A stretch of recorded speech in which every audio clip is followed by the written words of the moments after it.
What's up, everybody? Welcome back to your favorite wrestling podcast. It is the Monday Night Wave, baby, and we back. We here. It's Night of Champions. Out in it was Riyadh or Ride or Die, right? I saw a lot of Death Rider stuff. Not Death Rider, my bad. Rough Riders, and that shit was really funny to me. But yeah, let's talk. We gotta talk about Night of Champions. We're gonna do some Forbidden Door predictions. 'Cause that's tomorrow. Yeah, let's get into it. But before we do that, I go by Jay, aka the Lonely One, aka Podson Reed, Pod Breaker, Pod Will, Jacob Freeman, because I pod belly, you know it.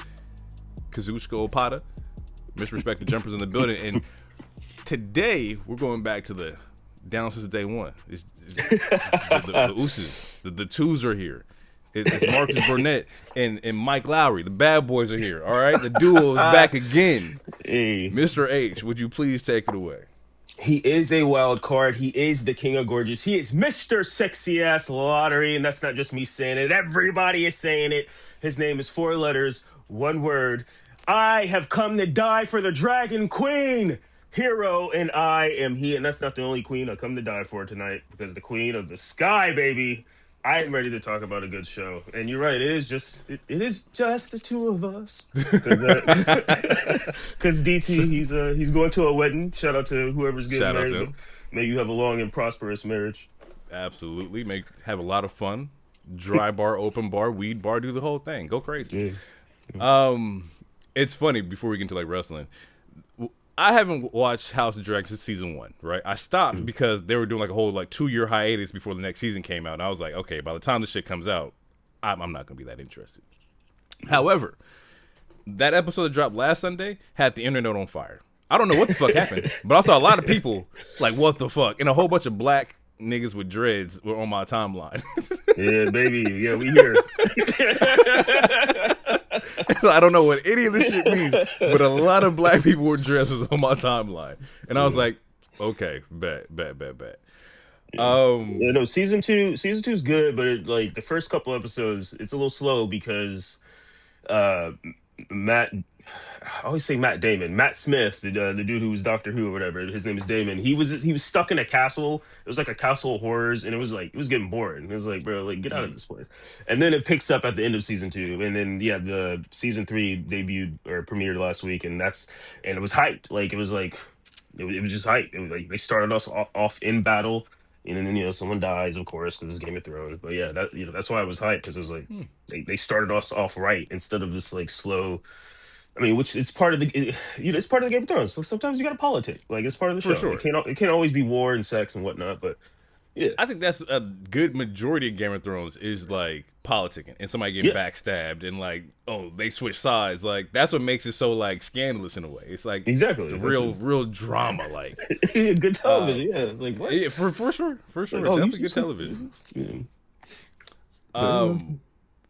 Keeping in the realm of pop culture, because we don't have any news, we're gonna fill the void of some time here. We found out that this week the price point of GTA, right?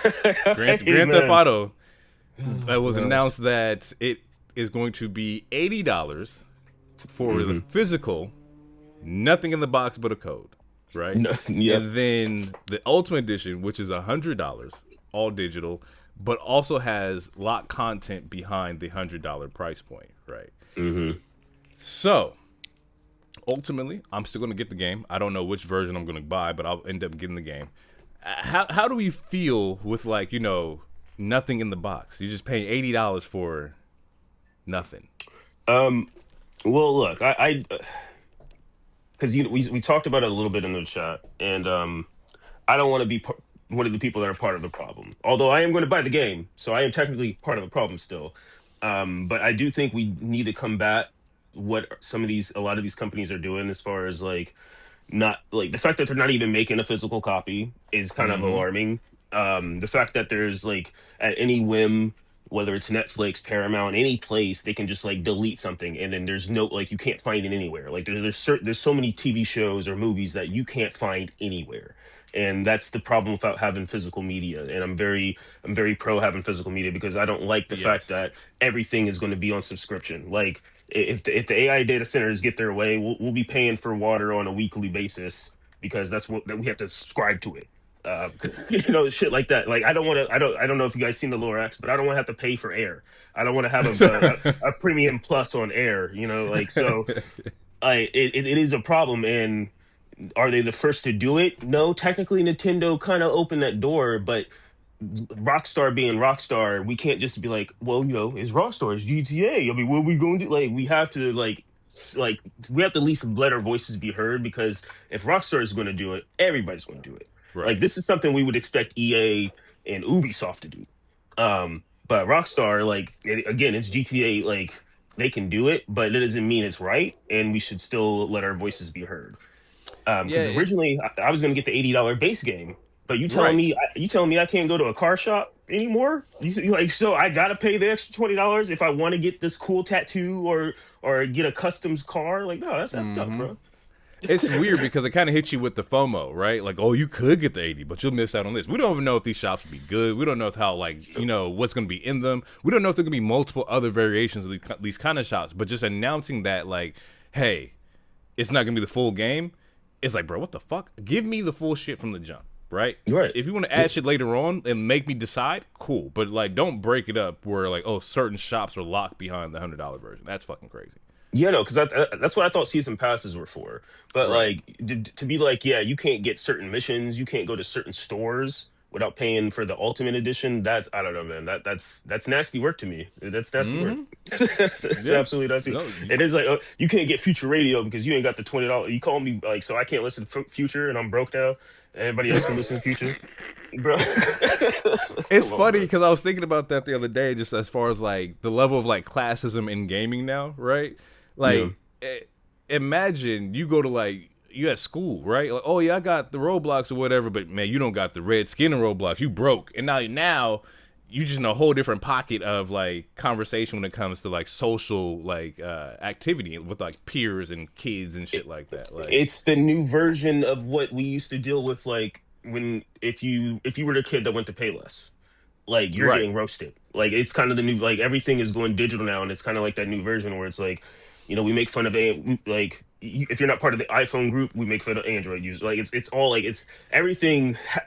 Everyone has to be a step above somebody. Exactly. Like, otherwise you're gonna get made fun of. And yeah, so it's like, yeah, if you ain't got the Future Radio, yeah, I'm calling you broke, bro. What you mean? We got the full game over here. Yeah, what you mean? You got a PlayStation that don't do this? Only digital? Like, what? But to go to further your point, it's getting crazy. You saw the Steam box thing. It's funny that you mentioned that, because that's what's on my screen right now. Was the next point. $1,000 for a console with no controller? Wild. What? $1,000 no controller? Like, it's a premium to have a console now. It didn't used to be like that, bro. Like, and you have people making decisions out of fear and being like, we don't know what the market is going to look like. Of course, everything pops at some point in time, but right now it's like PC prices up, console prices up. We seen the Steam machine come out at fucking $1,000, and it's not even comparable to a PlayStation 5, right? It's not comparable to an Xbox Series X. Like, it's crazy to see like where we're at with it. Even with that, like, just for Christmas, right? Oh, Dad, I want a PlayStation. Yeah, okay, PS5 like $700. Right? Yeah, that's without the game. That's just the fucking console, bro. Yeah, and that's after the recent tariffs. And speaking of like Xbox, they just announced they raising their prices. And it's like, you're gonna do that before Christmas on this console. And I'm not trying to do the console war stuff, but on a console that ain't got no games like that, like, y'all finally got Gears of War back. Congratulations. But Halo, he on PS5 now, baby. So like, what do you guys really got? And you gonna raise your prices, and then at the same point complain that console sales are down? What are you talking about here? Hey, you know what's funny? You know who's not complaining about console prices? Goddamn Nintendo. Yeah. The motherfuckers, they figured it out, right? Because when they first did their price increase, it was like $450. They jumped to like $500, which now in hindsight is like, that's a steal, bro. Like, $500 for the Switch 2, great. Yeah. And also at that point in time, they were selling Mario Kart for $80, which is not worth $80. But if you got the bundle, you good. But to see where they're at, we're like, okay, cool. We're gonna give you the $500 console, and we're gonna stay in our lane. We're gonna do what we do over here. We got Zelda coming. We got Mario Kart. We got all this shit over here. Whatever y'all niggas got going on over there, have fun. but we'll still do our thing over here. So if I was a parent, y'all getting Switches. I'm sorry, bro. You're gonna get a Switch too. Like, just rock out. Yep, everybody can play it. You know, it doesn't have to take up the TV. The hardware is better on the Switch too. Like, you can't even say the same argument on this. Like, because with Switch One, like, I remember playing one of the Mortal Kombat's on Switch One against a coworker. I was getting my ass ate, and it's because I'm like, I don't understand the lag time. The framework is there. Like, your dude's face don't even look like he really Sub-Zero.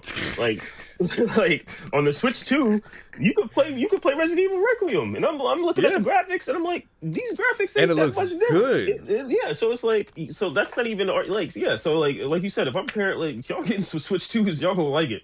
Otherwise, you gonna get another Switch. So. Like, yeah, it's pricey out there, man. It's really like kind of crazy. It's getting kind of crazy. They're making fun like unaffordable for poor folks, and like middle class is slowly being deleted. Like it's like it's gonna cost $20 to have fun anywhere at some point.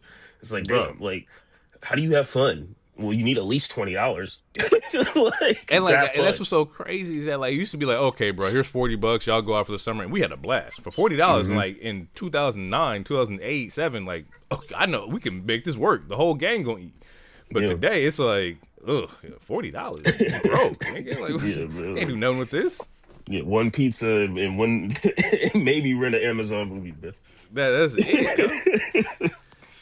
But yeah, to wrap it all up here, I do believe that we're getting pretty far away from like physical media, which really sucks. So definitely, if you out there, you got your favorite shows or whatever, grab them, bro. Like, we're trending in a direction where that's not going to be the case anymore, and I really don't like that. Yeah, and we can't rely on places like Tubi and other like free stuff to always save us, because like when HBO deleted all their Cartoon Network stuff, I couldn't watch Dexter Laboratory for like 2 years. And I mean, thank God Tubi got all the licensing, but some places aren't going to be able to afford to have that license. We gotta own our stuff. We gotta own what we can, because they're taking everything away from us. For sure. All right, Night of Champions, people out there in the good old Riyadh, Saudi Arabia. Before we jump into this, I do want to say that I felt like the energy in the building wasn't the best that it could be. I don't know what it is about the crowd, but it just was not like giving anything to me. Maybe not until Braun and Gunther, Cody, and Sammy. I feel like that's when the energy started to pick up a little bit. Oh, my bad, but like, for this to be a WrestleMania venue, I don't know, because y'all got to sustain that energy the entire show, and I don't think like they did a really good job of sustaining energetic energy the entire show. That's my only little knock here. I don't know. Maybe it changes. Yeah, there was less songs, I guess. Now that you bring it up, there was a little less singing, But and speaking of that, they did fully confirm, because everyone's been speculating with everything that's been going on with Iran and whatnot.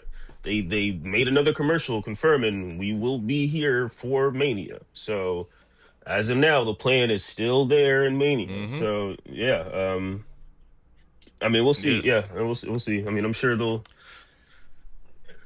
I mean, maybe a part of it was, and we'll get into it, but like there were so many people were expecting, I feel like, a lot more interferencing in all these matches. We'll talk about that too. And like on paper, there could be interference in every single match, and I will actually applaud them for only having one match that actually had any interference. Yeah. So like maybe people were sitting on their hands waiting for such and such to pop up, but now that you bring it up, like, yeah, there was a little less singing. They still seem pretty hyped, especially for those matches that you mentioned. But yeah, I see what you're saying. And let's kick it off from the jump here, right? I do like the fact that they open with the first two matches of the show are the King and Queen of the Ring. That's mad important. Like, if you're luring people in to watch the show, let's knock these out immediately. The King and Queen of the Ring finals, let's kick it off. And with that being said, Obafemi, Jey Uso, first match that kicks off the door here. And first, as much as I dislike the Yeet Merchant himself, that nigga has aura. That motherfucker he got it. He still got it. He coming out there, and they were going ape shit for Jey. They're going so ape shit for Jey. I was like, this nigga might just get this bitch. Like, it's a possibility. And then you hit Oba, and they just go nuts for Oba as well. Yeah. It's like you're gonna hit a ceiling pretty soon, right? And you got to break through that glass when you're able to do that, because if not, it's gonna be really like a missed opportunity. But Oba he's out of here, bro. We've already talked about it. He's gone. The match was great.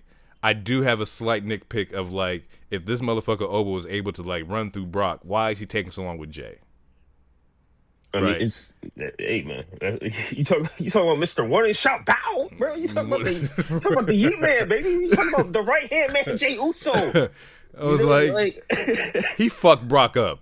Going to Oba or going to Jay should have been like, okay, bro, I see what you're doing, but we're gonna pack you the fuck up out of here.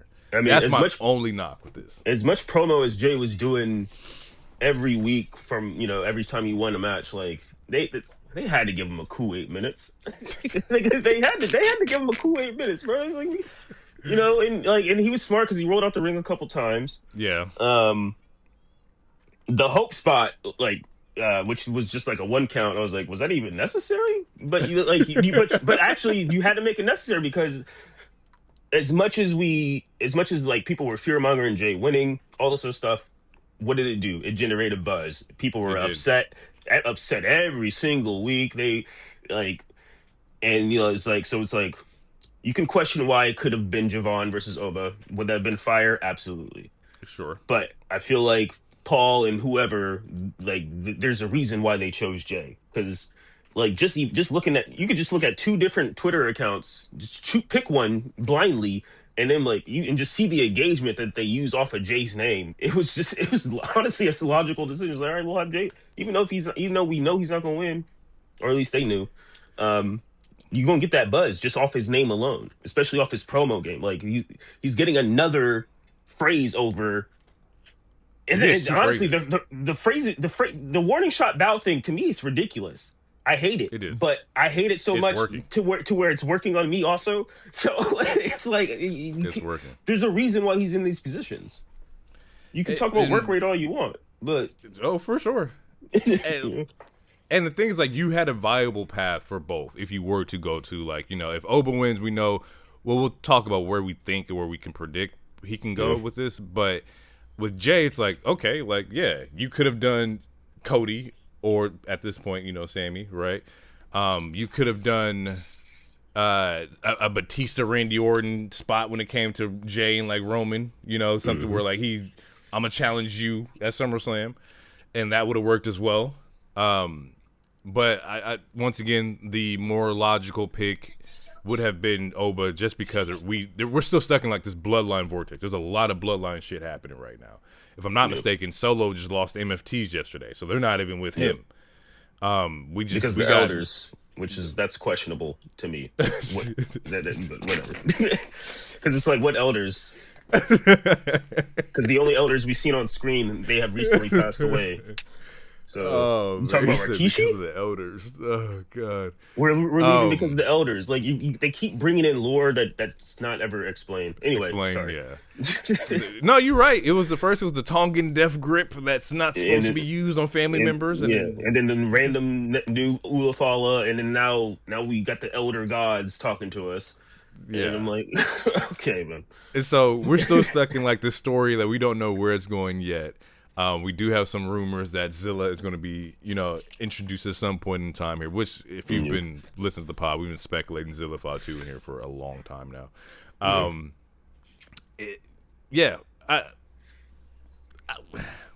don't know. I don't know what they're doing with the bloodline stuff. I'm just here. I'm just on the boat. I'm just rocking right now. Yeah, no, we have to let it play out. I'm not. Yeah, we just gotta let it play out, I guess. But yeah, you are right. There were pathways to where Jay winning made sense. Because my line of thought is, Jay can go after Cody, and he loses. That puts him back in the cycle of abuse with Roman, and that slowly sets up Roman versus Cody 3, which they teased a month ago. Just in perfect time for Street Fighter release. Assuming they do that one pay-per-view, I forgot what it's called, but it was Clash in Perth or whatever, when the 2 champions fight each other for the ring. Yeah. That could perfectly line up by the time Street Fighter release. So that was my mindset. Okay, yeah, Jay winning actually could make some sense, especially if it's going to get the engagement that it's getting, and like all this fake writing. I'm like, yeah, but like Oba winning made more sense because you're not gonna have him go one. He's 1-1 against Brock, and then you just have him lose to Jay, and then we know Brock is on the horizon again, whether it's Madison Right. Square, whether it's Survivor Series or SummerSlam. So it's like him losing again wouldn't have made that much sense to me either. So And with him winning, first off, dope fashion. I like the way he did it. I love the promo after the match. I thought that shit was fire, right? no, I love the pose with the crown. Like there's two that was spots. heat. There's two spots in this show where I was like, these are gonna make great like posters if they do, or great shirts. Oba with the crown is fire, and then we'll talk about the other one later in the show. But with Oba winning, right, we now have this option of you go after Roman, you go after now Sammy. With the decision of this, right? Of course, he's already mentioned that the build up between him and Roman, it's been a thing. Of course, he's gonna want to knock out the guy on the top of the fucking mountain, which is cool. But the easiest route for your belt would be Sammy. Right. And logically, okay, so like what we know about Oba's character, it doesn't seem like he wants to take the easy route. So Exactly. it makes me want to say no. But if I'm Oba, or if I'm like Oba's manager, quote unquote, I would go after that title only because that's the main title. That's the title of all the lineage. That's the one that The Rock held, and then Stone Cold held, and Hulk Hogan. Like that's the one that has all the lineage throughout history. So so in my mind, logically, if that's going to be your first title, that's the first title I would go after. But I mean, the Roman thing. We could like if we're just speculating, like he has beef with Brock. Brock has an advocate. That advocate used to be a wise man. The enemy of my enemy could be your friend. We could get the blood vision, The and blood vision is nasty. which is a good idea, a great name for a PLE, honestly, if you want to talk about it. But like, so there's routes that they can go with that too. Yeah, and when we're thinking about it, it's like just in how my like head works here is that Oba's been on this winning streak. He's been knocking motherfuckers out, with the exception of Brock, right? But he ran through King of the Ring, like everybody got worked. Ran through Jay. He's building these wins up because your next loss is going to be Roman. Like we're not about to have titles change between our main superstars a month after each other. I just don't see that happening. It would be kind of cool, but I don't know if you're gonna have two new champions back to back a month apart from each other, 5 weeks from each other. That's a lot. I mean, and then him adding fuck Jacob, I feel like Jacob is on par or on if we're doing power scaling wise, he's on par of a Brock, of a Oba. Right. So having him getting jumped by the bloodline, especially if the bloodline happened to get help from a beast or happened to get help from the former MFT members of Atala and Atama, then I mean it's a way to make him lose and make it make sense Right. And if that's the route that they go. if you're doing this route where like, okay, Brock is night one and he fights Roman night two, right? It makes sense that he beats Brock, but you come out of that match banged, right? You come out of this match a little bruised, battered, or whatever, and then go into the Roman match not at 100%. That makes sense why you would lose. I can see that. Right. And Roman, he's beat the demon. It's Roman Reigns. He's beat a lot of people. So, I mean, it makes sense too, especially if he does have help involved. He hasn't had people cheat for him yet, but there's always time. If there was ever somebody where you could take the cheating route, it would be this guy. I'm all for it. Plus, he beat Jacob. If he can beat Jacob, you can knock out Oba. Like you said, the power scaling, they're in the same like realm of like they close. plus ultra. Next match was Io and Liv for Queen of the Ring finals. I feel like when we talked about this, like the writing was on the wall with Io. It also didn't make any sense for Liv to win because Liv is the champion here. They kind of booked this one really fucking weird to me. This whole thing is questionable. Liv is a champion, and she shouldn't be here because the winner gets a championship shot. What was Liv going to do if she won? Go after like Rhea and get 2 belts? Like that wasn't the case. And then on top of that, they came out and kind of like already gave you what was going to happen with the Danhausen curse, right? He curses her like immediately out the gate. And now most people can be like, well, it's still a curse. Anybody can break the curse. It's like, no, you can't. After the New York Knicks won, that motherfucker is invincible, right? Yeah. I mean, All Miz is these the Frankenstein right now. It's like, he's like, if there's anybody who's really over, it's Danhausen. Danhausen is over than both your goddamn champions right now because New York Knicks won a fucking chip off of his like curse. And you know how crazy that is? There's no there is no like there's no real magic behind him pointing at you and saying like you're uncursed. But the fact that the Knicks followed through and did it, it's crazy. Danhausen, crazy. I didn't say that. Jay said that. It's crazy. I think you cursing people is absolutely real. I believe the whole thing. I didn't say that shit. He's invincible, bro. Like the man is like he's out of here. And so when you get pointed at on Monday Night Raw or SmackDown, you are 1,000% cursed. And so Liv ends up losing this match. I honestly felt like this match went a little bit longer than I expected it to. And also some of the psychology didn't make a lot of sense to me. It's like they were working on like Io's leg, right? She does the backflip, or she gets pushed off into the steps and like jams her knee or whatever, and then she ends up finishing the match with like a moonsault, which is like that doesn't make sense to me as far as like psychology wise. But it gave us the end result that we all wanted anyway, which was Io fucking winning. And then after that, Io challenges Liv immediately, like, "Oh, I'm going to see you at SummerSlam." Okay, yeah, and that's the part I didn't like because I didn't like that part because I mean, there's other variables to it. The first variable is that Liv was in here in the beginning, in the whole first place, because there was other talent that they could have put in there. But the reason I didn't like Io choosing Liv is because to me that was just like, why beat the champion now? And like it reminds me of an eliminator match, or like it just like we're doing this and then you're just gonna run it back in a month or in 2 months from now.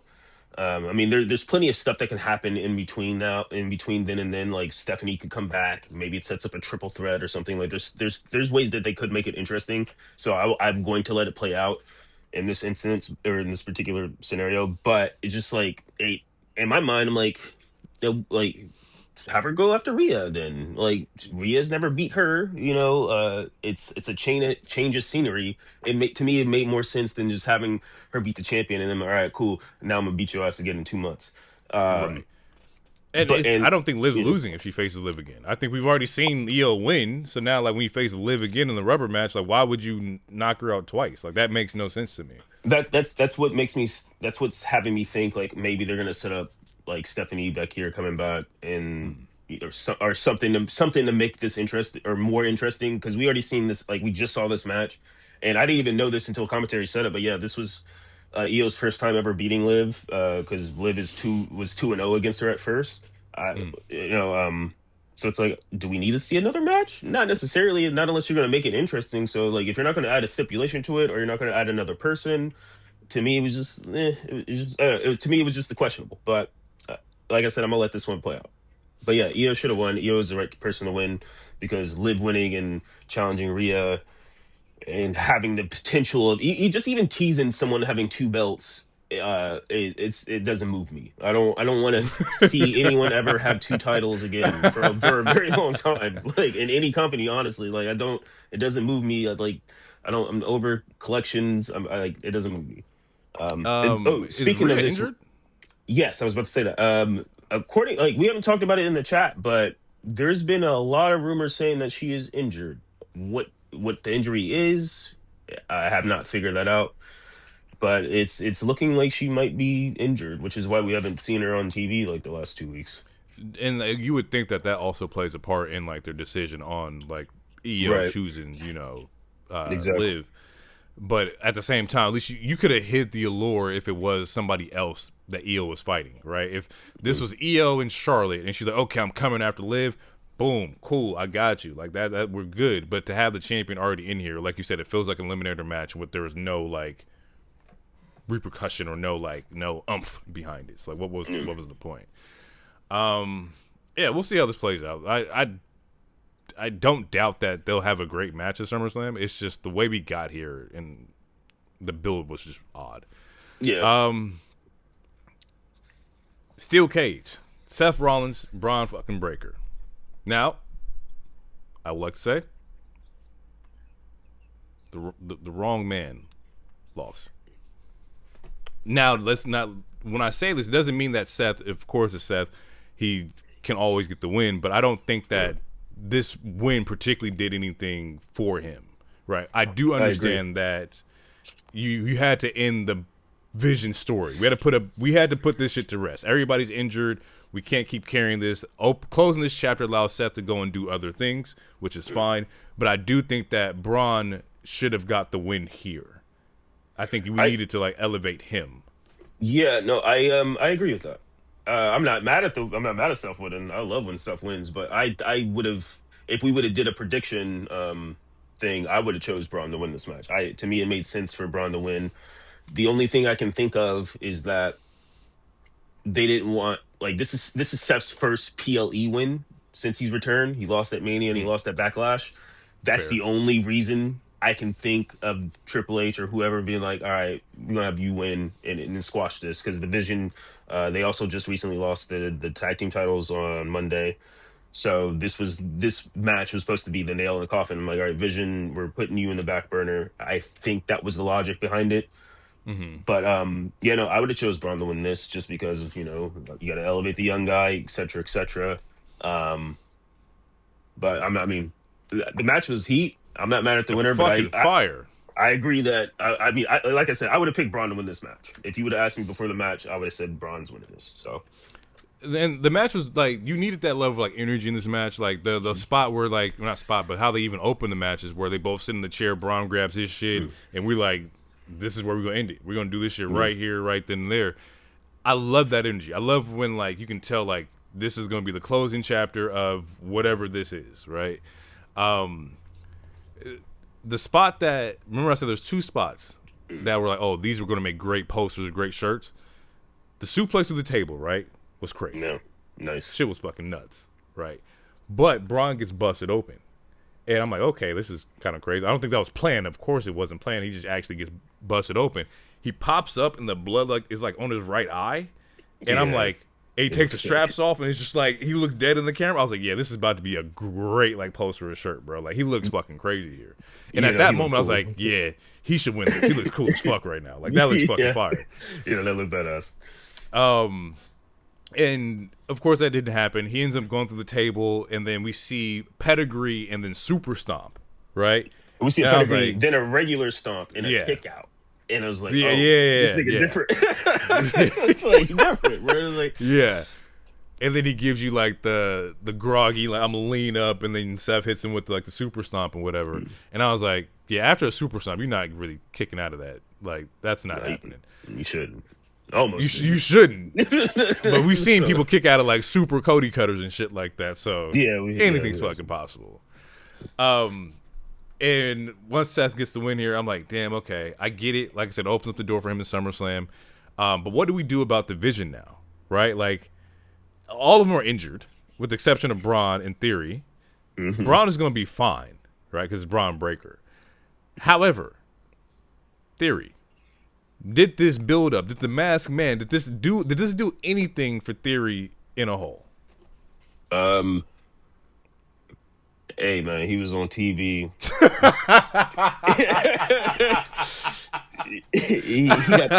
He won a title. You know what I'm saying? We're gonna have to let that one play out, bro. I don't know. But he had a title and he's been on TV. You know what I'm saying? So, shit, man, that's funny. it ain't care. Oh god. But to seriously, I think we're gonna have to let this one play out. Like, I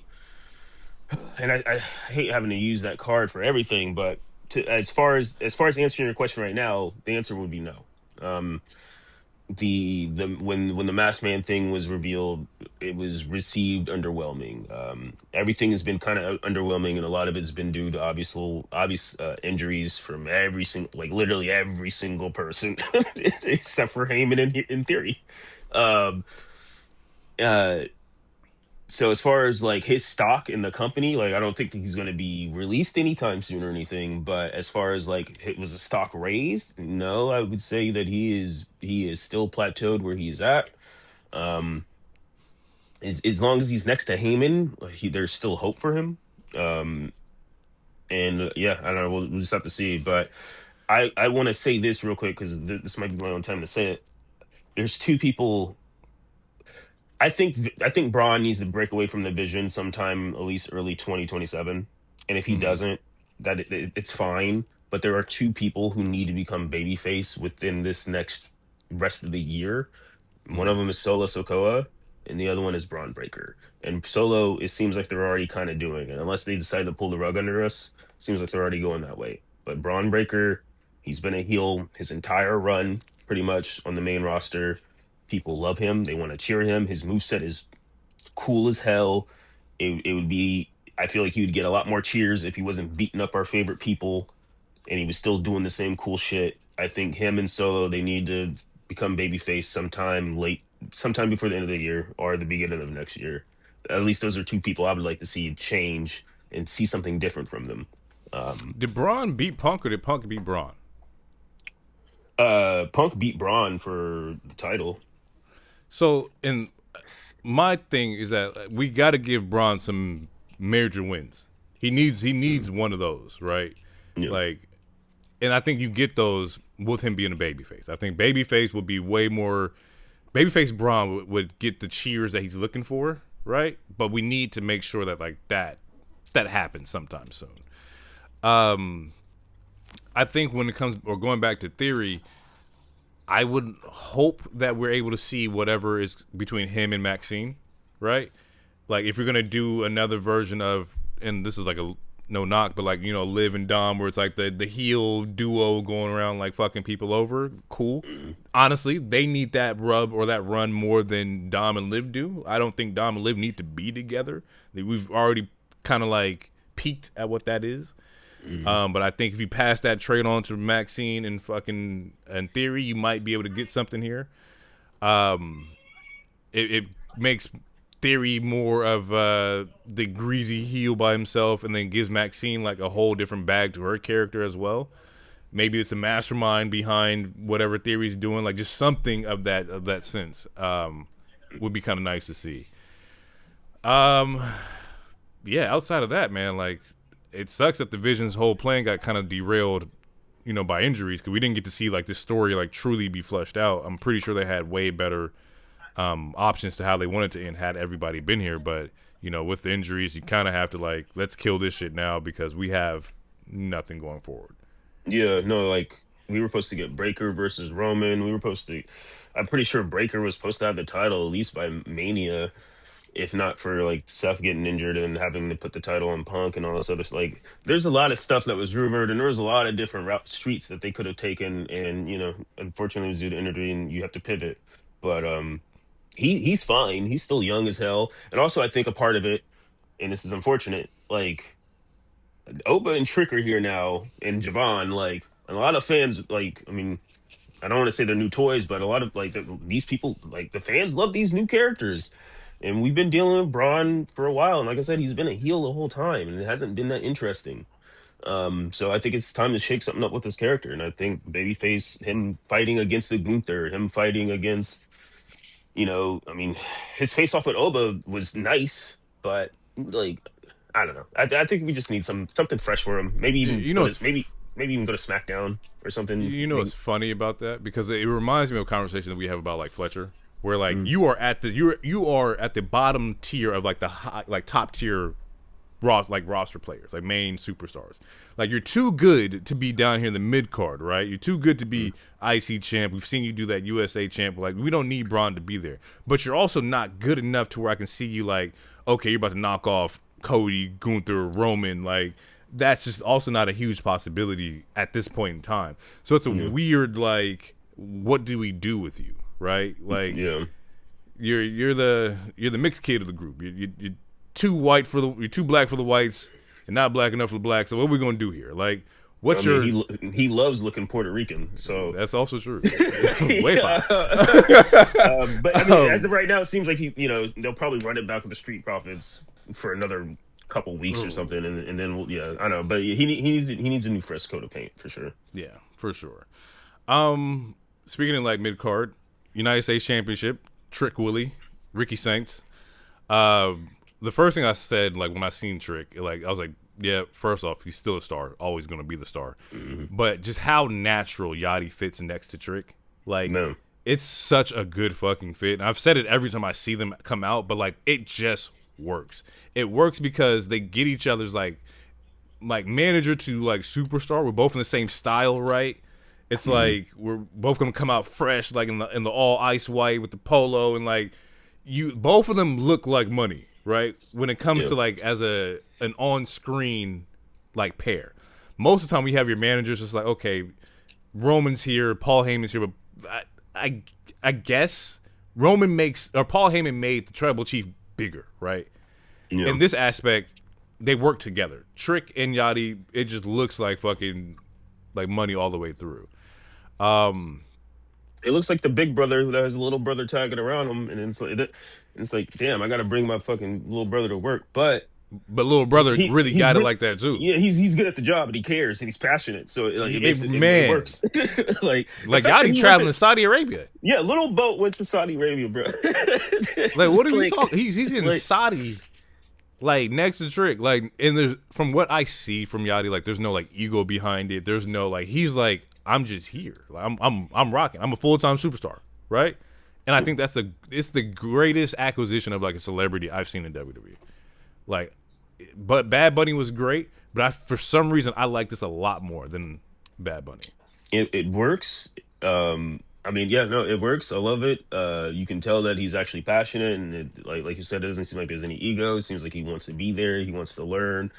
I mean, he's making the rounds. Like again, like he's going from Saudi to like a small town in Ohio. Like he's not just going to the big cities.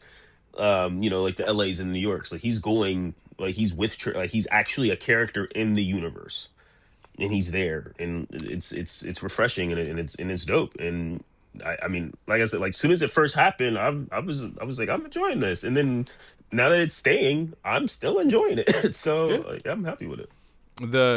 Whenever they do the Mattel 2-pack of Trick and Yachty, it's getting copped. Hey, that's an instant cop. If I'm Yachty and I get an action figure, you can't tell me anything. Like,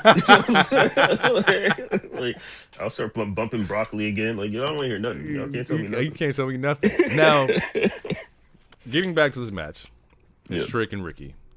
Yep. Ricky gives me nothing. I hated this match because Ricky gives me nothing.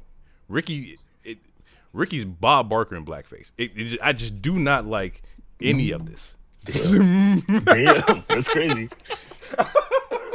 That's crazy. Bob Barker, bro. I don't like Ricky, bro. It was like, okay, AEW was like, man, I really just I don't get it. And then come over to WWE, maybe like the writing's gonna be different, the promos be a little bit different, the character it'd be a little bit more polished. No, it just doesn't do anything for me. Like, I don't know what it is. And Ricky is probably a great fucking guy, and this has nothing to do with him personally. It's just like his character on screen and in-ring ability just does not do anything for me. I feel it. No, I feel it. You're not the only person I've heard say that recently. I feel like, I don't want to call it sauceless, because he has sauce. Pause.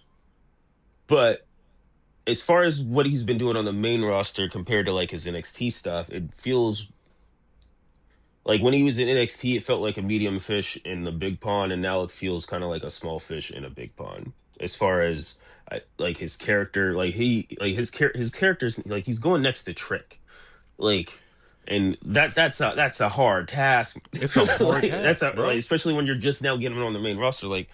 I feel like maybe if he would have went to Raw, probably would have been a little better. And then he got to do that shit against LA Knight. It's even harder. Yeah, he does it against a Rusev or a JD McDonough. And then you got to fucking meet Penta, and it's gonna be hard as shit to do that. Like, no matter where you put Ricky, like what part of Ricky's like aura is gonna outmatch the person that's across from him? Like, it would have to be like the Rusevs, it has to be like the Otises and whatnot, because when you bring him up a notch, it's not hitting Penta, right? We're not hitting LA Knight. We're not hitting Trick. Like, we're not hitting Javon. That boy Bouncy, he out of here.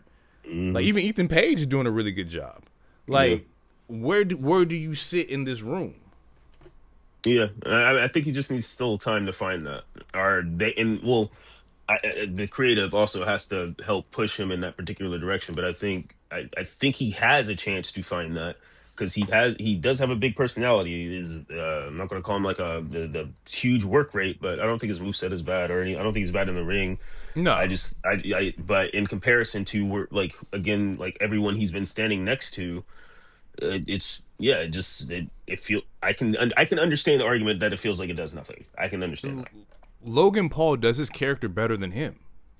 That's what I'm saying. Is that like Logan Paul is like without the head tilt is Ricky Saints, right? Like he's gonna talk shit about you. He's gonna talk shit about the fans and like the crowd that he's in or where he's at. He's gonna dog the baby face, but Logan Paul does it better, and he's not even a great talker. So it's like, where do you fit in this ecosphere? Like that's the only my only knock with Ricky is that like it just doesn't gravitate. At least not how it should be. Overall, the match was great. In-ring work was great. The Eddie Guerrero spot I did like, where he gets Yachty kicked out. Like, that was cool and innovative. Even, like, the aftermath where he wants to be, like, he loses the match and he goes to attack Trick. I like those moments, too. But he ends up getting people's elbowed by Yachty, which is, like, damn. Like, how would you rank Yachty's people's elbow as opposed to like Snoop Dogg's? Oh, it's way better than Snoop Dogg's. It's definitely better than Snoop's for sure. Cool. Snoop went down in like steps. It was like that's something for you to clip, DT, right there. Let's see a comparison. Yeah. Like that's Yachty. He got it, bro. It was just funny to do a people's elbow. I was like, with the state of like Rock and WWE, it was like, oh damn, like I get it. If there's a move that you always wanted to do on TV, you're gonna choose the people's elbow. More than likely, if you're a black person who was watching wrestling all your life and you had one chance to do a move, it's the people's elbow. It might be. It's the only one verbatim that I think as a culture everybody knows how to do. Yeah. Like, yeah. I high key, I didn't know if he was going to try to attempt the sliding on the heels part. Yeah, no, I was waiting I wanted the leg shake, bro. Like to me, a good people's elbow, like before you drop the elbow, you shake that leg, like you do that Michael Jackson leg kick, and then you drop. Fair. That's true. But I forgot about the leg kick. You're right. To me, you need that leg kick, like you got some ants in your fucking legs or something, like you try to kick off that tissue off your shoe in the bathroom. Yeah. That's funny. What's the next step for Trick? Like, who are we looking at from here? What would be your dream Trick match for SummerSlam? For SummerSlam, man, I don't know. Honestly, and speaking of Trick, shout out to Trick Lash and him and Lash. They got married. Congratulations. Over a week. Honestly, I was coming in this match thinking that he was going to lose because of it, and I was like, okay, maybe honeymoon time. I don't know, but what Osprey said, yeah, we could go to Hawaii whenever we want. So yeah, I honestly thought he was going to lose, but no, what is his plan for? Honestly, bruh, bring the Red Dragon, baby. Like it's Dragon season. It should be Ilya. Can you build Ilya in 5 weeks? Yes. All you got to see him do is do the I was gonna call it the H bar, the H bomb, bro. He'll be back, and I feel like fans miss him. They want to see him, but yeah, and also him and Ilya have a lot of history. Like it was Ilya that turned him into a babyface after he left Carmelo Hayes, and also in Carmelo Hayes. That's another. How about this? Give me a triple threat. Give me Trick, Melo, Ilya. I'll take it. Honestly, throw Ricky back in there too, just to have him on the PLE, so he ain't. I ain't seen a solid fatal 4-way in a minute. Like a good 4-way, I'll take a good 4-way. Let's not be lazy. Let's open up the doors a little bit. Yeah, I like that idea. Let's do a 4-way. That's cool. Women's United States Championship match: Tiffany Stratton, Jade Cargill.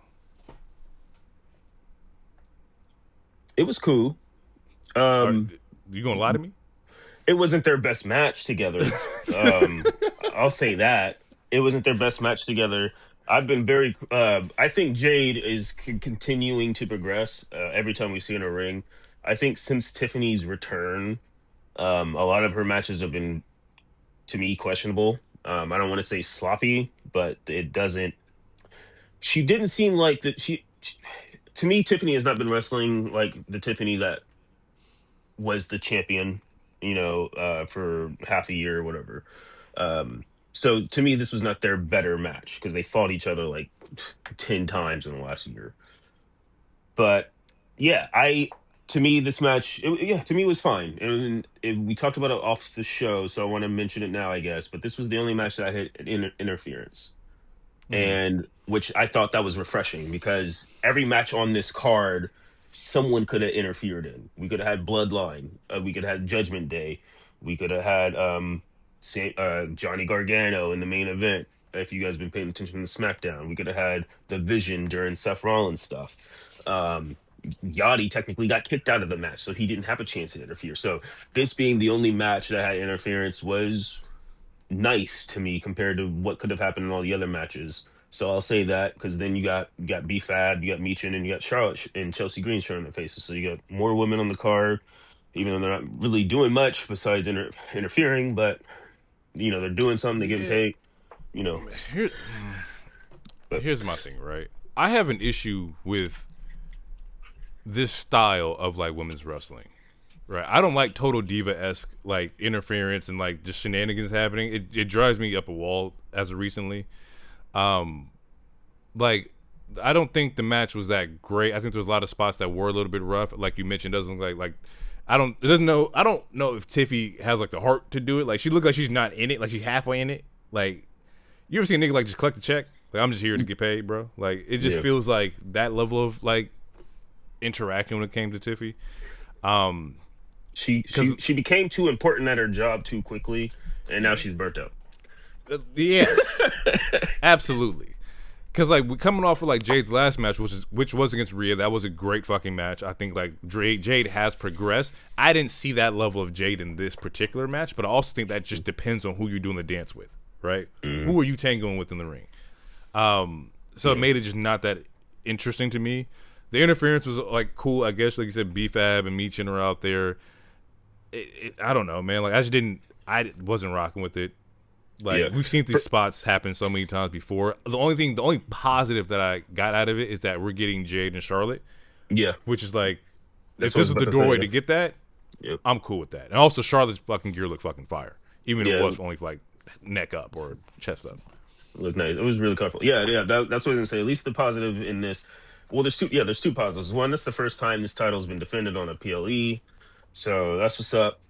And then yeah, also this is them branching out to a women's feud that is not going to have any title because honestly, like easily Jade could have won this title, and then the feud between her and Charlotte could have been for the U.S. title, which that would have been cool too because Charlotte's never held that title, so whatever. And but yeah, it seems like we're getting a feud that is non-title related, and I love a good women's feud that doesn't revolve a title. I love a good feud in general that doesn't always need to revolve, especially if it's characters that I like. So yeah, I think What do I we think that's do? positive. What do we do with like Chelsea, right? Because I was like, why is Chelsea like? I guess I have to watch SmackDown to like get the full gist of why Chelsea's helping Tiffy. But in my eyes, like Chelsea's a former United States champion. That's always been her belt. She was probably the best United States champion that we've had. Like, why do I feel like Chelsea's beneath Jade and Tiffy? Because she is character. I mean, like her. I mean, not to be disrespectful, but I mean, Chelsea seems she's a face right now because she's with Tiffany, and she's slowly winning Tiffany over. And I think it's for the inevitable heel turn at some point, or not. Maybe they do become a nice tag team. They can go Valley Girl esque if they want to. But look, if we know anything about Chelsea, she's going to get herself over as much as possible, and that's to the detriment of anybody involved. Like she there to make some money. She's gonna be seen. So and that's not a knock by the way. But yeah, as far as I mean, as of right now, Chelsea is. I don't want to call her a heater because she's not a heater, but right now she's a nice little sidekick. to Tiffany, and Yeah, we're just trying to see don't how like that that. plays out. Don't like that at all. I mean, Um, she lost her agents. You know, two her agents got released, and her other agent just had neck surgery. So she, she ain't got no secret herpes. You know, ugh, you gotta. you can grab somebody. Grab anybody. Um, cool. Let's spin out into the main event here. Undisputed Men's Championship. Sami Zayn, Cody Rhodes, Gunther. If we've been listening, we've already mentioned how this turns out. On the right, But, oos. Ride or die, but baby. this triple threat was amazing. Not amazing is a strong word, but it was really good. I did enjoy it. I enjoyed that you're doing it with three people who have really good chemistry, right? Mm-hmm. Like Gunther and Cody can go, Sami and Gunther can go. I think even like Sami and Cody still have like that level of chemistry. Like you can all tell like these guys are in the same generation of wrestlers, right? The translation between the three of them was really good. Our chemistry was really good. Kicking off, Sami comes out full head to toe in like I don't know the word for the garb that he was wearing, but it was like I don't want to butcher it. I don't know. I'll say something. Get me canceled.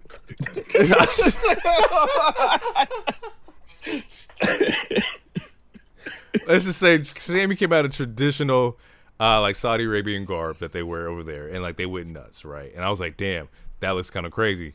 Because in my head, I'm thinking like we just ran into like the whole like United Nations gimmick all over again, right? Because now he comes out in this garb, Gunther's the Austrian, and then we have this whole American Nightmare gimmick at the end. I'm like, that's awful. Like we've seen this before. This is a Hogan rewrite, you know? So I'm already in my head predicting this is how this is going to end. I can already see it. And then we get the match, and like there's a couple moments where they each pull the ref out as somebody's about to get the win or get the 3 count, which I like that continuity. That was cool. Sami gets put to the table by Cody off of like a backdrop, which was fire. That was tough. Gunther then sees that, one table breaks, grabs Cody, goes for the power bomb. Bow, right off the table. No give. I was like, oh. That looked like it hurt. Being Gunther's like, oh, you're not going to break. I'll do this shit again. Bong. Right there. Breaks through the table. Except this time, the technician who was under trying to loosen the fucking table gets hit too. And I'm like, oh, fuck. The table was supposed to give the first time, and then somebody didn't do their goddamn job. So he has to go back and do it again. No problem with that. It still looks dope getting powerbombed twice. But it's just weird seeing like this random ass Adidas just like caught in the camera angle here of who the fuck is this guy over here. I did notice that. So I was like, yeah, who is this person? Who is this person? Why are you so close? Get out the camera shot. But overall, the level of intensity in this match, it seemed like everybody wanted to win this match. I thought Cody had it when he went for like the double, the 2-man Cody like crossroads. That was a nice spot. I was like, damn, this is how you're gonna get him, right? The double Cody Cutter was also a nice spot. It was fire. I had to give, shit, what else was there? I like how in this match they each had their own 1v1s. Yeah. Right? Like there's moments where Cody's out and it's Sami and Gunther and then vice versa, or you swap through the three of them, but it was just a really good match. I did enjoy this match a lot. They didn't, even though we talked about the outside table spot, they didn't leave the ring too much. Like there's only like 2 or 3 times where they're doing stuff outside the ring. It's a triple threat that it's not paying attention to the no DQ. Like none of them grabbed weapons. It was very much like this was a graps. This was a match about graps. Like, and if there's anything that Gunther's going to give you for sure, and Cody too. Sami, which is why I feel like this, like you said, this chemistry works. Is like you're going to get some graps, and you're going to get the storytelling with those graps. Man, tremendous match, and I was so excited about who won. It was just we thought like look, we've had the conversations before. Like it was like his time has passed. We didn't know where he was going to get it, how he was going to get it. But Sami is WWE champion. Sami is WWE champion. And it happened in Saudi, which is something I've been saying was going to happen. It didn't happen when I said it was going to happen, but it still happened. You know what I'm saying? It did happen. They said it was his 10th try. And I'm like, okay, what does that mean? Yeah, they were leading into it. I'm like, okay, all right. But this was we talked about this off air, but like this was a show. I'm like when we graded, I mean, get a very middle of the road grade. It was a good show. All the choices for the winners were mostly right. I would say they were all right for the most part, and they were all safe. And this was the one match to where it didn't feel like they chose the safe option. It seemed like they chose an option to like, we are going to start cooking some stuff for the summer. Like it seemed like, I'm about to cough. You don't think that like they give him a Darby run? He gets 4 weeks with the belt, right? Like you think there's a strong shot that he makes it through SummerSlam as champion? It depends on what they're doing with Oba. I think, which that was Seth's question, because during the post show, like, what's up? What are you doing? I was like, well, I would love to go to Roman, but I need to figure out what Oba's doing first. I mean, he could have a short run, and if he does, there's no fault to that. Like they mentioned during the match, he only had the United States title for 22 days before he lost to Trick at Mania. When he beat Gunther for the IC, his title wasn't wrong. So like maybe that's his story. Maybe his story is like, yeah, okay, finally he can win. He won the big one. Every time he wins the big one, he doesn't keep it that long or something. I don't know, but I mean, from now to SummerSlam, that's a good run. You know, especially if they tell the story correctly. But yeah, honestly, I think there is a chance. I think Sammy's the perfect champion to be cashed in on. So I think he can keep it at least until like October, So unless they want to do what I was talking about earlier, to where if you want to set up Roman versus Cody in like the easiest way possible with no titles on the line, Cody will get it back and they can have that match like in time for Street Fighter or whatever. But I think Cody's the perfect babyface champion to be cashed in on by a devious heel. I think we're gonna get to my point of like, because Money in the Bank's a little later this year. Yeah, it's in like, October, I think. Cody wins Money in the Bank. Like I think I've mentioned that before. Like he's gonna need to do something different, and we don't want the belt to go back on him immediately. But also at the same time, I don't want to see Cody like go back to WrestleMania and like where he's trying to get the belt again. Like they have to figure out something new for him. Yeah. Like Cody can't always be chasing. He also can't always be the champion. No, and CM Punk is rumored to return in July, and he's rumored to be on SmackDown. And him and Cody in a program would be money. Drew can return whenever, or yeah. So that's I think him winning the Money in the Bank briefcase would be a mistake. But if that's their cheap, but from what we know about Triple H, it doesn't seem like he cares about the briefcase that much. And if that is their cheap way to put the title back on Cody in a quick in a hurry, that's a way they could do it. Yeah, for sure. Yeah, I wouldn't like it though. I wouldn't like it. Very interested to see what they go. Like if Sammy carries it from now until like Survivor Series or Rumble, or whatever, this would be very interesting. I don't know if Sammy goes from here to Mania with it. I don't see. No, I doubt that. I doubt. I highly doubt. But he can, get some little feuds in there. Some ones off. Maybe like I don't know who's somebody you would throw at Sammy for like a soft title run right now. Like who's.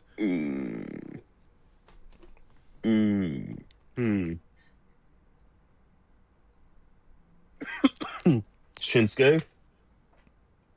Can throw in Tama or something. And I mean, it depends. Like, do you want him to fight niggas who never won a match, or is he doing the Darby route where he really is just choosing random small dudes? Because he can fight Gargano. All he'd been doing is laying down. That could be an easy win right there. But honestly, I think Gargano is going to be on Sammy's side. I think Gargano is going to help. That's my prediction. I think Gargano is going to. Because him and Sammy, or he's been talking to Sammy a lot, or Sammy's been talking to him a lot, excuse me. And I think Sammy winning this title, that might be the thing that finally makes Gargano stand up and walk around. If they come out the gate where it's Sammy and Punk, right? Like, I guess you could run it back, because I think Punk beat Sammy for like Elimination Chamber, like qualifier at one point in time.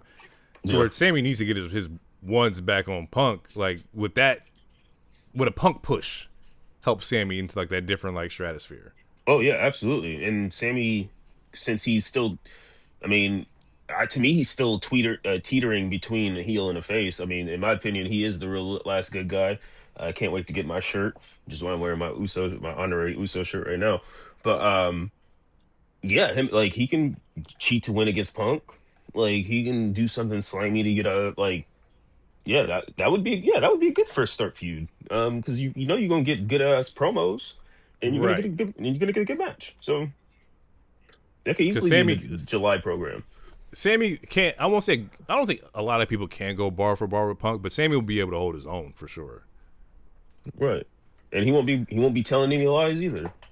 And so they're both people would have to be stopped when they start telling lies. Fair. Okay, let's rate it out of 5. What do you got? Uh I'll give it like a 3.8, a 4. It was a solid show. I think the ending was surprising to people. I think the beginning, if you like, depending on who you were hate watching the very first match, just hoping that bald frog wasn't going to choose Jey Uso. So I feel like that was surprising to people that Jey didn't win. Um, you got a nice solid steel cage match. So whatever's right in the middle, 3.5, 3.8, whatever is just. It was a solid show. Early start time, so everyone gets the rest of their Saturday. It was a good show. Yeah, I'm right there with you. I'm like 3.54. I did enjoy the show. I think the card was booked out really well. I think it was great matches all throughout the card. Now, whether they performed up to their level is a different story. But on writing, like those are some great matches. Yeah, so I'm right there at 3.54. And last thing, we got a six match card. Yeah, We never get that. We always get 5. Look at that, right? it was definitely 6-match card, and nobody overstayed their welcome, with the exception of Liv and Io. But other than that, we're all good. That could have been like 5 minutes shorter. Before we get out of here, we do have to do our Forbidden Door predictions. Those Forbidden Door is tomorrow, and so let's just run through this real quick. Absolutely. So, Cope and Cage versus the Dogs. I'm going to go Cope and Cage. They just won it. You need a small win here before you face Matt and Nick at All In. So I'm going Cope and Cage. I think Cope and Cage makes the most sense, especially if the end game for Wembley is Bucks and them, or maybe it's a triple threat. Bucks, them, and FTR. Who knows? Whatever. But it seems like that's the end game. So Cope and Cage for sure. We have a trio or 3-way tag. Bucks, Sky Team, which is Mystico and Masco Dorado, who's also the Ring of Honor tag team champions right now. So I see what Tony did there. Get them some AEW belts on them. And then Shingo and Titan, which are Unbound Co., which are New Japan tag team. Personally, probably going to go Bucks here. I think the match would be great. I think you have really good synergy as far as like different styles of the match. It's going to be a spot fest. So I think just be ready for that. I'm gonna go Mystico in this one. I think Tony Khan really loves Mystico. He is beloved in CMLL. Like when it comes to Mexico, is Mystico and El Grande. Like those are probably the 2 biggest like heroes in Mexico right now. Do you understand what they would do if they did that? Oh, like a real Forbidden Door? Like if you were able to do Mystico versus like fucking El Grande, do you know what the fuck would happen?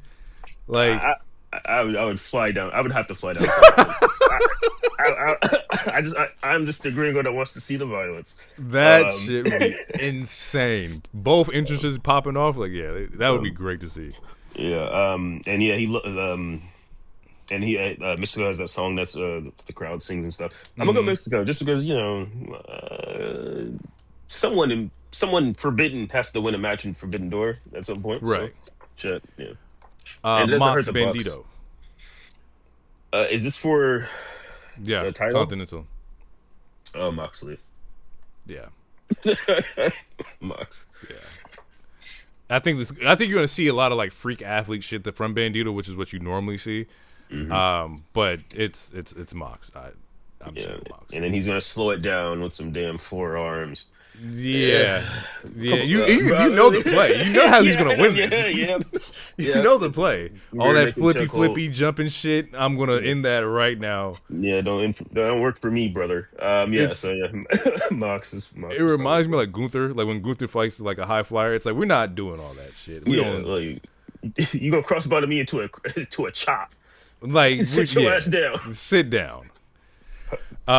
Next match is Shota Umino versus Pac, which is the IWGP Heavyweight Championship match. This is the one where I think Shota wins. This is the one where you get your Forbidden Door win. I think the Okay. match will be great, but I don't think Pac is going to take a New Japan title on AEW TV. No, it's not impossible, but if I'm not mistaken, Shoto just won it too. He did.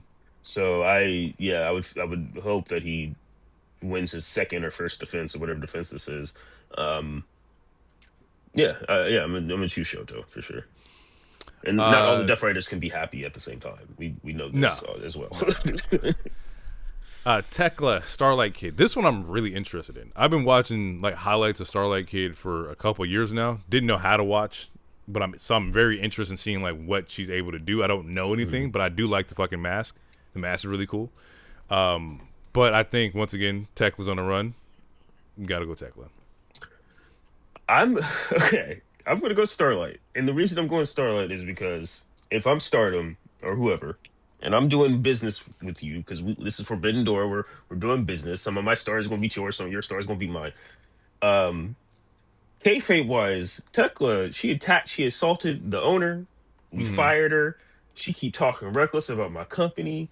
She got to be humble. She spit on my So logo. she spit on my like she do it all like which is fire as a Tekla fan. I like no like turn that shit up. um, turn that shit up. But for Stardom's sake, like if I'm like I'm gonna need this win just for this just to save face for my company. You know what I'm saying? So I think they're gonna give Starlight the win, but I wouldn't be surprised if Tekla wins. Fair. Tekla has the numbers. Like that's Oh yeah, my only thing with her. She always has the numbers. Like yeah. it's like bloodline. Like Roman may win if he's by him, or may lose if he's by himself, but he's never by himself.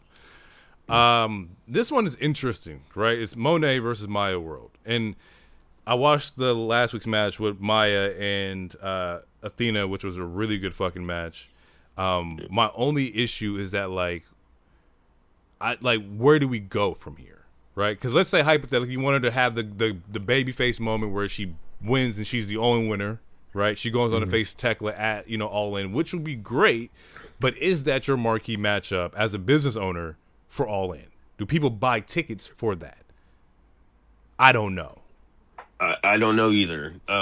And we talked about this in the chat the other week because given Maya World this run, this Cinderella story, and using some of her real life tragedy to give the Cinderella story, it makes there's a reason why it's called a Cinderella story. It makes for a good story, especially as a baby face. So her having and if I'm not mistaken, the last title that Monet currently has is her last year's Owen Hart. So if she lost Correct. this, then she finally loses all the titles. So you could make sense of having Maya win in that particular sense. You can make sense of Mm-hmm. it. But as you said, I mean, in my mind, Wembley's not going to I don't think they're going to do anything that's going to make Wembley sell an extra 1,000 something tickets. I feel like everyone who's going to go is already going to go. True. So but Mercedes versus Tekla match I've never seen. That I mean that intrigues me. So.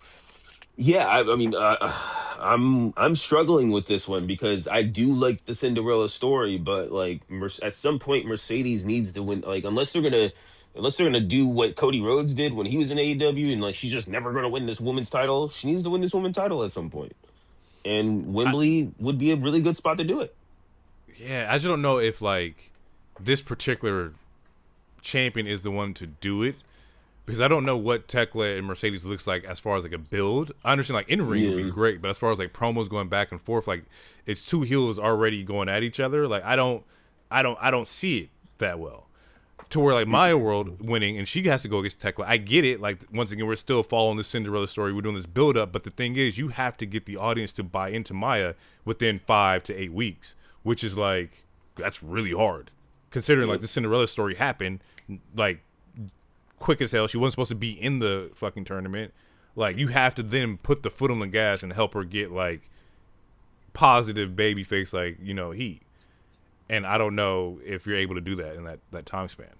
And I really don't know. Yeah, and we talked about you could turn Mercedes face. That's like if she like since Tekla has the numbers, if she's getting jumped and humbled, it could eventually turn her face. But or the AEW crowd, they might like it because it's like beat her up. Like so who knows? Like it's weird because like at the end of the Athena match, Mercedes and Athena end up jumping Maya World, so it's like she can't turn babyface too fucking quick. You are already in your heel roots, like yeah. So I don't know. Man, I'm not. I'm gonna go Mercedes, but I man, honestly no. I'm gonna go my road. I'm gonna go my road. I'm gonna go against my better judgment. Mercedes makes the most sense, but just like how if someone's hot, you got to strike when the iron's hot. This Cinderella, like you have a Cinderella story, and you can't do to my world what you did to Briscoe. I mean, granted, Briscoe will have another title match, and he's in a title match and all that stuff. But give the girl a big win. She can still lose to Thekla, but like her winning a tournament after the tragedy, like that's still a really good story. That's a huge story. So I think, I think you choose Maya for this, and Mercedes she'll get it after Wembley. After looking at the card, both of the last year's finalists are still in the show, right? Ospreay's in it, Mercedes in it. They both can't go forward, so I'm gonna choose Maya World on this end, and I think Maya should get it because if Ospreay beats Swerve, we have the same finalists. If Mercedes wins too, so I don't want to see that either. Yeah, and I think logically, her losing the title, like she'll finally lose all the titles, and then whatever character that they were trying to do a couple months ago, as she was slowly losing them, you can ramp that back up. Right. Kenny and Zack Sabre Jr. It's gonna be one of those long, fucking grapple technical fucking matches. But Kenny needs a win. Like we got to figure out what we want to do with Kenny. Kenny's in a really odd like position. He reminds me of like. I don't know, just like you're just off to the side. And you shouldn't be off to the side. Yeah, but he's too important to be off to the side too much, but he's still off to the side. But you can't put him in the world title picture right now. Yeah, that nigga has outside commitments. That nigga's like it's either like Kenny's here or he's in Street Fighter. Yeah. I need Kenny to win this. I'm not. Zack Sabre does not move me. The dude is translucent. He wrestles like an R. Kelly lyric, trying to, wrap your body like a snake. I'm good, bro. And just because he put on 10 pounds of muscle finally, I ain't moved, bro. I need Kenny, the one wing angel this dude back to wherever he's from. Someone say he looks like a Bond villain. Bro, he does. He would be bro. Amazing video game, by the way. Just beat it the other week. He would be perfect in that game. He'd be perfect. Just stay out the hospital, darling. I'm like, which is crazy. That was crazy. And drop Mike? You gonna drop Mike like that? That's crazy. No. Yeah, I need Kenny to win this one, bro. Yeah, I'm going Kenny too. Ospreay Swerve. I mean, you know what? Logically, it should be Ospreay, but sometimes you got to break that loop. So I'm gonna choose Swerve. Like I said, they ain't gonna sell no more.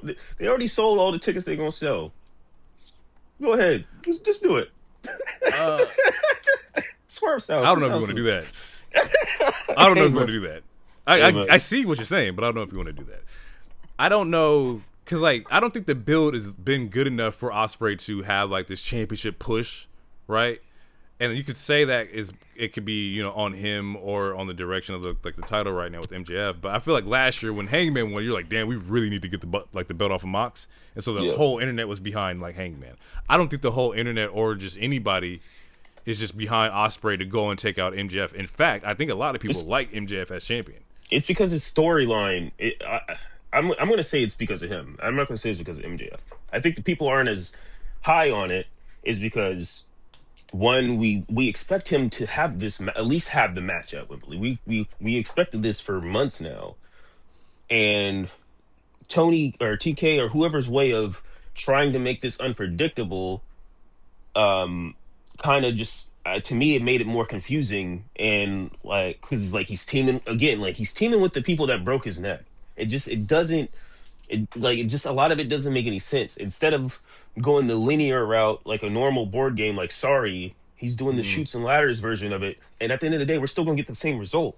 The result Right. is supposed to be Osprey winning this title in his home country or whatever, and you're going. I know, like he's doing weird. Like he's going. His story's just weird. Like him teaming with like their face to face promo was so weird.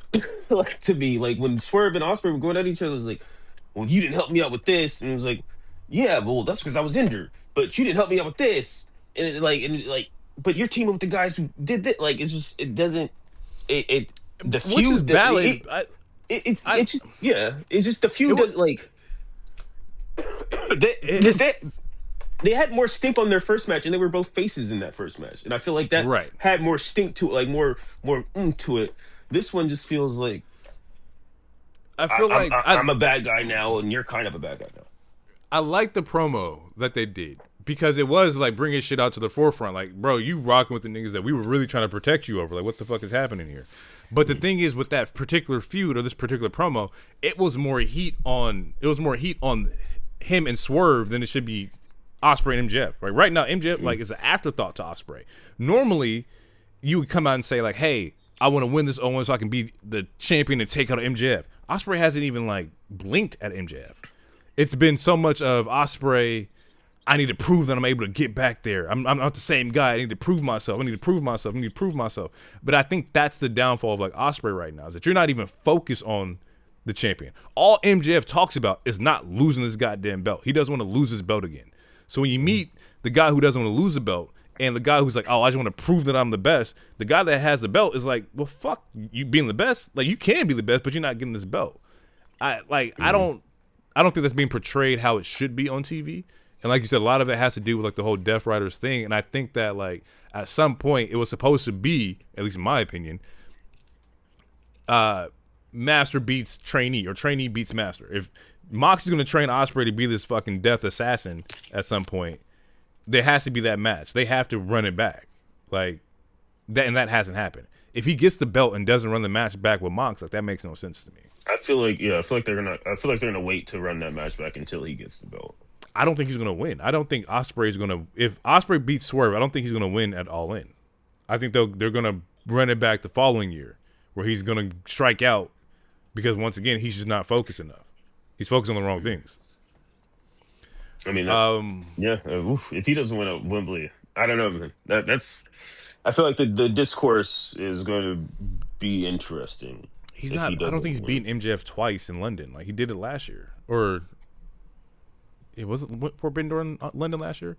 But yeah, I think I don't know. I gotta check. But he beat MJF last year. That's when MJF did the whole like American International run. Yeah. Yeah, man.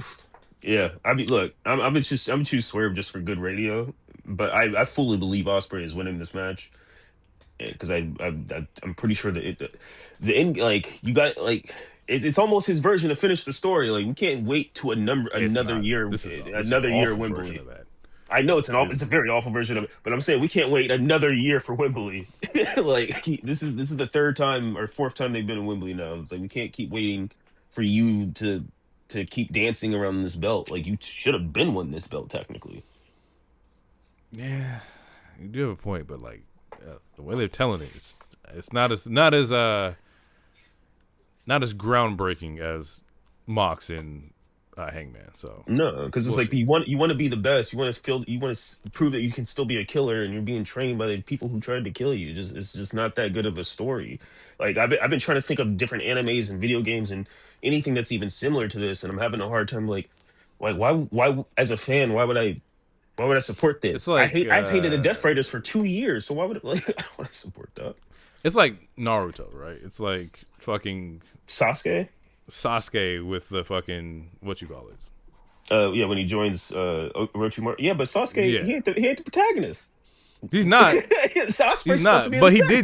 did. He's not But the you know, protagonist, but he did join to become stronger, and then he does yes, become stronger, ends up fucking over like them, but also like yeah, Majin Vegeta. It's like you do it for the strength, but you don't need to do it.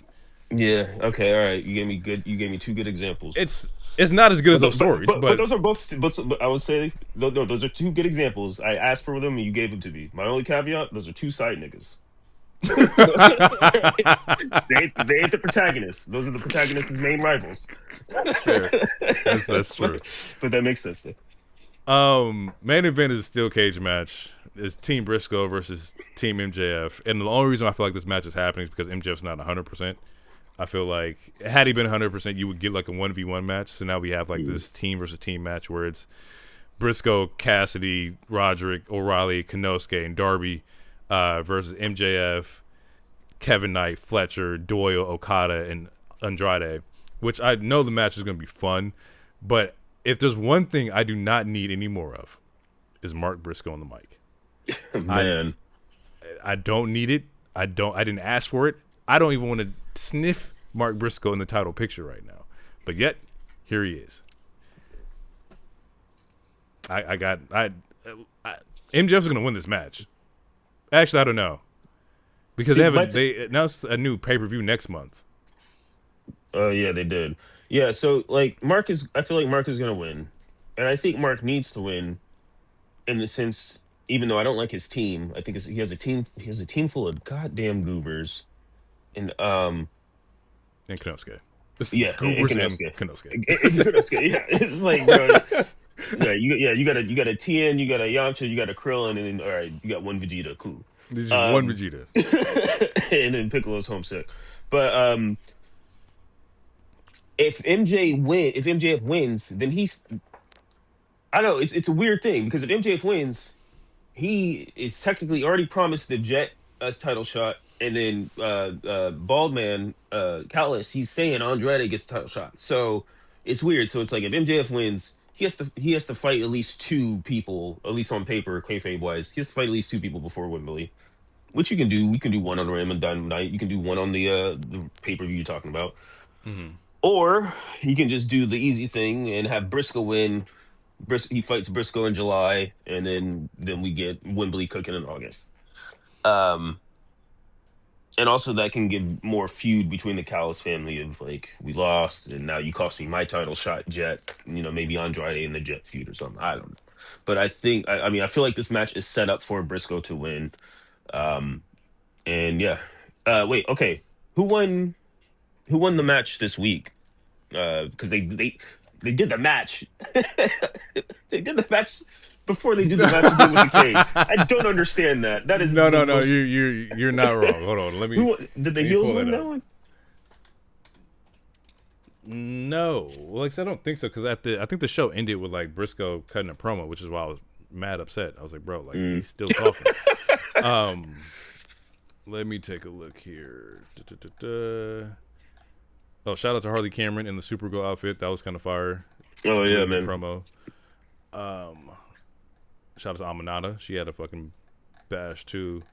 And no, this week it was Kanosuke versus Ricochet as the main event, and then they didn't fight. I think that's tonight. Oh, is it tonight? I think it's tonight. Okay, well, if the heels win, then yeah, I think Briscoe's winning it for Forbidden Door. Yeah, I think that happens tonight because the show did end with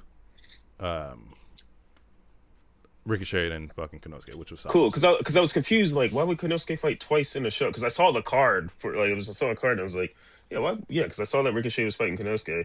I thought that was random, and I was like, yeah, why? And then Kanosuke's also in that tag match, so I was like, why would he fight twice? That's nothing that can willow him like that. Doesn't make any sense. Let me see here. Mm-hmm. Let's see. Let's see if I can find like the card. Trios Championship match. Is this today? No, this can't be today. No, yeah, 27, 2026. The fuck? Yeah, I saw some stuff going on.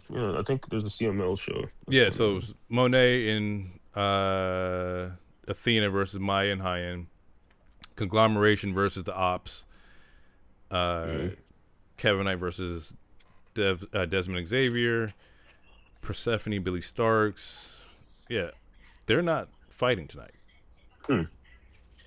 Yeah, so look, man. Okay, that's weird. All right, well, I'm gonna choose Briscoe. Gross. I'm gonna go MJF because I'd really rather see MJF versus Andrade. I think that'd be a better matchup for me. Oh yeah, no, that'd be a fire matchup. But yeah, that's our picks for Forbidden Door. We'll let you know how we feel about that show in our next episode here. But other than that, man, you got anything else you want to get off your chest? No. Hail Queen Rhaenyra, raise the black flag, and shout out to the World Cup. I got nothing, bro. Right. Okay. Peace, love, and all right, grease, people. I guess. All right. We will catch y'all in the next one, y'all. It's been real. Peace out. Two sweet space cowboys. Believe in the ways.